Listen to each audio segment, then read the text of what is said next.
টিয়াকে ওর ভালোবাসা ফিরিয়ে দিয়ে সূর্যের কাছে ভালো মানুষ সাজার চেষ্টা করলো এবার নীলু। হ্যাঁ বন্ধুরা, ভিডিওতে লাইক দিয়ে দেখতে থাকুন। সূর্য অফিস যাওয়ার আগে নীলু বলতে থাকে যে সূর্য, আমার তোমার সাথে কিছু জরুরি কথা আছে। তখন সূর্য বলতে থাকে যে দেখো নীলু, তুমি কিছু বলার আগে আমি তোমাকে একটা কথা বলে দিচ্ছি, তুমি প্লিজ আমার বোনের জীবনে কোনো রকম কোনো ইন্টারফেয়ারেন্স করো না, কারণ ও এটা পছন্দ করে না। তুমি খুব ভালো করে জানো যে টিয়া আমাদের কারোর সাথেই খুব একটা স্বাভাবিকভাবে কথা বলে না, সেখানে কিনা তুমি ওর বিষয়ে যদি এরকম করে নাক গলানো শুরু করে দাও, তাহলে মেয়েটা বিরক্ত হয়ে যদি বাড়ি ছেড়ে চলে যায়, তখন কিন্তু বাবা মা এই জিনিসটা মোটেও টলারেট করতে পারবে না। তখন যদি ওদের শারীরিক অবস্থায় কোনো রকম কোনো অবনতি হয়, আমি কিন্তু তোমাকে ছেড়ে কথা বলবো না। তাই তুমি যদি ভালো চাও তাহলে তুমি নিজের লিমিটে থাকার চেষ্টা করো। তখন নীলু বলতে থাকে যে আচ্ছা সৌর্য, ভালোবাসা জিনিসটা কি আর কতটা কষ্ট দেয় যখন তুমি ভালোবাসার মানুষটাকে নিজের জীবনে পাও না, তখন জীবনের মধ্যে যে কতটা শূন্যতা তৈরি হয়ে যায় সেই অভিজ্ঞতাটা নিশ্চয়ই তোমার আছে। তা সত্ত্বেও তুমি কেন তাহলে টিয়ার এই কথাটা বুঝতে পারছো না? ওর মনের ভাবটা কেন তোমার কাছে ফুটে উঠছে না আমাকে বলতে পারো? তুমি তো হাজার হোক ওর দাদাভাই হও, তাই বড় দাদা হিসেবে তোমার কি এটা দায়িত্ব কর্তব্যের মধ্যে পড়ে না যে তুমি ওর ভালোবাসার মানুষটাকে,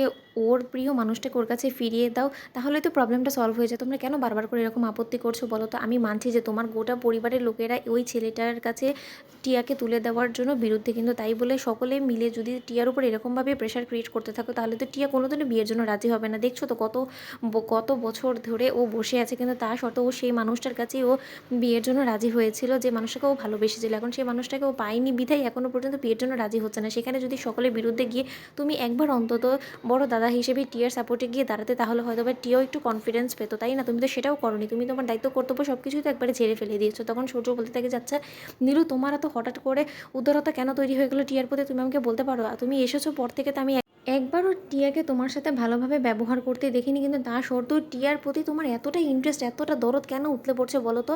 তোমাকে আমি একটা কথা বলে দিচ্ছি, শোনো, যেটা হয়তো বা আমার বলার কোনো দরকার ছিল না, কিন্তু তা সত্ত্বেও তোমাকে বলছি, কারণ তুমি বড্ড বেশি মাথা ঘামিয়ে ফেলছো। যে ছেলেটাকে টিয়া পছন্দ করেছে সেই ছেলেটা একদমই ভালো না টিয়ার জন্য। ও টোটালি টিয়ার অযোগ্য, আমাদের ফ্যামিলি স্ট্যাটাসের সাথেও মেলে না। তার থেকেই বাবার একদমই ও অপছন্দের পাত্র হয়ে দাঁড়ায়। আর তখন বাবা আমাদেরকে বলেছিল যে যদি টিয়ার সাথে ওই ছেলেটার বিয়ে হয়, তাহলে বাবা নিজের জীবন দিয়ে দিবে। আর আমরা বাবার জীবনের বিনিময়ে কোনো মতেই টিয়ার খুশি চাইনি, আর তার জন্যই টিয়াও আর কোনো দিনও সেই ছেলেটার কাছে ফিরে যায়নি। তখন নীলু বলতে থাকে যে এটার কি গ্যারেন্টি আছে যে টিয়া এখনও পর্যন্ত সেই ছেলেটার সাথে কন্ট্যাক্ট রাখেনি? তখন সূর্য এক দৃষ্টিতে নীলুর দিকে তাকিয়ে থাকে আর বলতে থাকে যে নীলু, তুমি কি টিয়াকে ক্যারেক্টার নিয়ে কোনো কিছু বলার চেষ্টা করছো? তাহলে আমি তোমাকে পরিষ্কার জানিয়ে দিচ্ছি যে টিয়া আমাদের দিকে তাকিয়ে ওই সম্পর্কটা থেকে বেরিয়ে এসেছিলো। ও আর কোনো মতে সেই ছেলেটার সাথে কোনো রকম কোনো সম্পর্ক রাখবে না।